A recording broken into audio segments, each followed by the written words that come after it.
অর্থ সম্পর্কে আমাদের প্রত্যেকের আলাদা আলাদা ধারণা হতে পারে। কারণ কারো কাছে অর্থ মানে নিরাপত্তা, আর কারো কাছে স্বাধীনতা, আবার কারো কাছে নিজের স্বপ্ন পূরণে একটি মাধ্যম। কিন্তু একটি বিষয় আমাদের সবার মধ্যে মিল আছে, আমরা সবাই অর্থ চাই এবং যতটা সম্ভব বেশি চাই। হয়তো আজ আপনি খুব কম উপার্জন করছেন কিংবা এখনও উপার্জন শুরুই করেননি। আপনার মনে হতে পারে যদি কোনোভাবে মাসে 50,000 টাকা আয় করতে পারতাম তাহলে জীবনের সব সমস্যা সমাধান হয়ে যেত। আপনি নিজের শখ পূরণ করতে পারতেন, পরিবারকে আরও ভালো জীবন দিতে পারতেন এবং নিশ্চিন্তে জীবন উপভোগ করতে পারতেন। কিন্তু বাস্তবতা ভিন্ন। আপনার আশেপাশেই এমন অনেক মানুষ রয়েছেন যারা মাসে 50,000 কিংবা 1,00,000 টাকা আয় করেও অর্থনৈতিক চাপ ও উদ্যোগের ভুগছেন। মাসের মাঝামাঝি সময়েই তাদের টাকা শেষ হয়ে যায়, বিলের চাপ বাড়তে থাকে, আর তারা বিশ্বাস করেন যদি আরও বেশি উপার্জন করতে পারতাম তাহলে সব সমস্যার সমাধান হয়ে যেত। কিন্তু সত্যি হলো, আপনি 10,000 টাকা উপার্জন করুন বা 50,000 টাকায় উপার্জন করুন না কেন, কিংবা 1,00,000 টাকাই করুন না কেন, অর্থের প্রকৃত খেলাটি না বুঝলে আপনার আয় যতই বাড়বে উদ্যোগও ততই বাড়বে।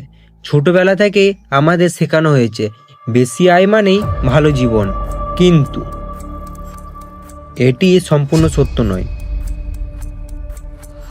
আজ আমরা জানব অর্থের সেই বাস্তব খেলার কথা, যা বিশ্বের অধিকাংশ সফল আর্থিকভাবে স্বাধীন মানুষ অনুসরণ করেন। এই খেলায় মোট 4টি স্তর আছে, আর একবার আপনি এই 4টি স্তর বুঝে গেলে আর্থিক স্বাধীনতা পথে আপনাকে থামানো অত্যন্ত কঠিন হবে। আমরা সবাই কখনো না কখনো একটি কথা শুনেছি, টাইম ইজ মানি। কিন্তু যদি সত্যি সময়ই অর্থ হতো তাহলে যারা সবচেয়ে বেশি কাজ করে তারাই সবচেয়ে বেশি ধনী হওয়ার কথা ছিল। বাস্তবে কি তাই? একজন শ্রমিক প্রতিদিন 12 থেকে 16 ঘন্টা কাজ করেন, তবুও তার আয় সীমিত। অন্যদিকে একটি প্রতিষ্ঠানের মালিক বা সিইও হয়তো দিনে কয়েক ঘন্টা কাজ করেই তার চেয়ে বহু গুণ বেশি আয় করেন। তাহলে বিষয়টি পরিষ্কার, সময় অর্থ নয়। তাহলে অর্থ আসলে কি, তাই না? এটি কি শুধু কাগজ, নাকি ধাতুর তৈরি কয়েন, বা একটি ডিজিটাল সংখ্যা মাত্র?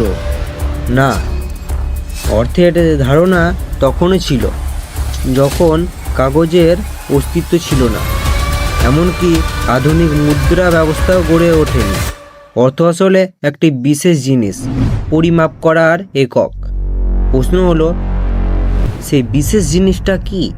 বিশ্বের রাজনীতিবিদ, বড় ব্যবসায়ী এবং আন্তর্জাতিক কর্পোরেশন সবাই একটি বিশেষ পিছনে ছুটছে। সেটি হলো প্রিসিভড ভ্যালু, মানে অনুভূত মূল্য। এই পুরো পৃথিবী মূলত প্রিসিভড ভ্যালু এর ওপর পরিচালিত হয়। যে রাজনৈতিকবিদের প্রিসিভড ভ্যালু বেশি সে নির্বাচনে জয়ী হয়, আবার যে অভিনেতার প্রিসিভড ভ্যালু বেশি সে বড় বাজেটের সিনেমার সুযোগ পায়, আবার যে কোম্পানির প্রিসিভড ভ্যালু বেশি তার প্রোডাক্ট সবচেয়ে বেশি বিক্রি হয়, আর যে ব্যক্তি তার ক্ষেত্রে সবচেয়ে বেশি প্রিসিভড ভ্যালু তৈরি করতে পারে সে সবচেয়ে বেশি আয় করে। আজকের মতো এটুকুই, দেখা হচ্ছে পরে ভিডিওতে। Love you, take care.